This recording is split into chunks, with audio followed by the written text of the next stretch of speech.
गांव में किसी के पास समोसा का दुकान चल जाता तो उसके बगल में एक और समोसे खोल देता है। अरे आप बहुत सारी चीजें हो सकती हैं। आप डिसीजन आप कभी भी किसी और के मर्जी से इन्फ्लुएंस होके लीजिएगा, वो कभी डिसीजन सही नहीं होगा। डिसीजन आपका अपना होना चाहिए, आप क्या कर सकते हैं। और ये जिस दिन आप पहचान गए उस दिन समझिए आधा काम आप अपने से कर दिए यहाँ पर। और वो सबके अंदर कुछ ना कुछ है, ऐसा नहीं है कि ऊपर वाला आपको खाली हाथ भेजा, सबके अंदर कुछ ना कुछ है। और ये लोग भले कहते हैं कि खाली हाथ आए थे, ठीक है खाली हाथ आए थे, लेकिन खाली हाथ जाना नहीं है। इस देश का ऋण चुका के जाना है, समाज को कुछ दे के जाना है, एक अच्छे सिद्धांत अच्छे कर्म को दे के जाना है। क्या कोई कह सकता है कि अब्दुल कलाम खाली हाथ गए थे? नहीं खाली हाथ गए थे। विवेकानंद खाली हाथ गए थे?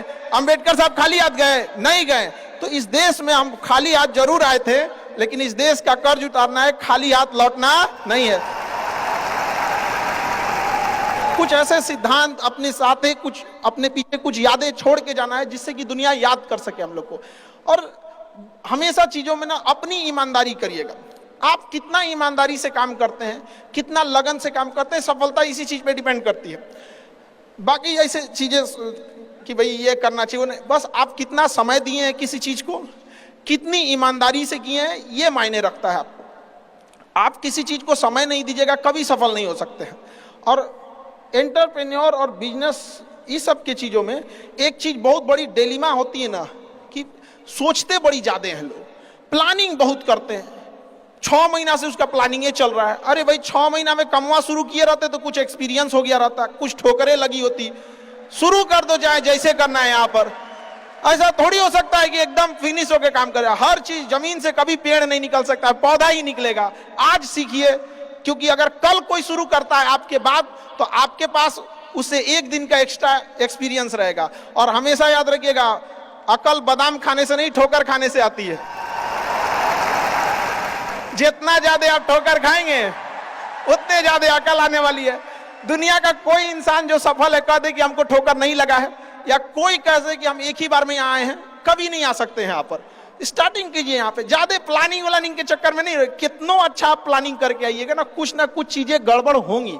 क्योंकि किताबी नॉलेज, ये मोटिवेशन, ये सब चीजें, ये एक अलग चीज है। धरातल पे उतर के जाइएगा ना तो अलग चीज है। यहाँ पर और कभी बिहार में आके देखिएगा तो एकदम में अलग मिलेगा। तो कितना ठोकर लगा है ये बहुत मायने रखता है। क्योंकि ठोकर नहीं लगेगा ना, जिस पत्थर पे चोट नहीं पड़ती वो कभी मूर्त नहीं बनता है। तो इसलिए जितना आपको चोट लग रहा है तो ये आपके लिए अच्छी बात है। क्योंकि बड़े बड़े लोगों की जिंदगी में मुसीबत आती है, वो मुसीबत ही आती है बड़े लोगों के लिए। क्योंकि फिल्म में जो सबसे टफ रोल होता है ना, वो बढ़िया हीरो के कंधे पे दिया जाता है। तो ये पृथ्वी पे भी ना ऊपर वाले को पता है कि ये बढ़िया हीरो है, इसको थोड़ा सा हम रोल देते हैं बढ़िया। तो बड़ी जिम्मेदारी देने से पहले ऊपर वाला भी ना आपको टेस्ट करता है। टेस्ट करके ही देखेगा कि नहीं करेगा। हम लोग छोटा सा कोई सामान खरीदते हैं तो उसको ठोक बजा के चेक करते हैं कि सह लेगा कि नहीं सह लेगा। एक छोटा सा बर्तन कोई खरीदने जाता है तो पटक के दिखाता है, देखिए मजबूत है। तो ऊपर वाला भी जब आपको बहुत बड़ा जिम्मेदारी देने वाला होता है ना, तो पहले सोचता है कि इसका थोड़ा सा टेस्ट कर ले। बहुत लोग टेस्टे में भाग जाते हैं। ए भगवान, हमरा काहे लिए तुम मुसीबत लाया यार। जब ऊपर वाला तुमको खुशी दिया था तो थैंक यू कहना भूल गए थे, और जब मुसीबत दिया चेक करने के लिए तो परेशान हो गए। यहाँ पर इस चीजों से घबराना नहीं चाहिए किसी को।